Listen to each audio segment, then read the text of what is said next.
కళ్యాణ్ గారు చంద్రబాబు నాయుడు గారు జైల్లో ఉన్నప్పుడు 58 రోజులు జైల్లో పెట్టాడు. ఎందుకే పెట్టామంటే స్కామ్ చేశాడంటాడు. ఏదో ₹1 స్కామ్ చూపించు. చంద్రబాబు నాయుడు గారు కలిసిన అకౌంట్లు కానీ కంపెనీ అకౌంట్లు కానీ ₹1 అయినా వెళ్ళిందని చూపెట్టమంటే అది మాత్రం మాట్లాడు. కానీ చంద్రబాబు నాయుడు గారు స్కామ్ చేశాడు. అంటే రోడ్డు మీద ఏమన్నా ఒక మనిషి ఎత్తుంటే ఇది పిచ్చోడు 100 మంది అంటే పిచ్చోడు అయిపోతాడండి.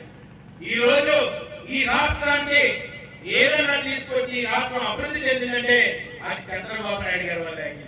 ఈ రోజు అందుకే నేను ఒకటే కోరుతున్నాను, ఆయన జైల్లో ఉన్నప్పుడు మన కోసమని చంద్రబాబు నాయుడు గారి కోసమని అండగా నిలబడిన వ్యక్తి పవన్ కళ్యాణ్. అలాంటి వ్యక్తిని మనం మర్చిపోలేం. ఎందుకంటే చంద్రబాబు నాయుడు గారు ఎన్నో కష్టాలు లోపల ఉన్నప్పుడు చన్నీళ్ళు ఇచ్చారు, వేడి నీళ్ళు అడిగారు. అయ్యా నాకు వేడి నీళ్ళు ఇవ్వండి. జగన్మోహన్ రెడ్డి చెప్పాడంట, ఇప్పుడే చెప్తాడు సర్పంచ్ శాడిస్ట్ కాదు, అక్కడ ముఖ్యమంత్రి శాడిస్ట్.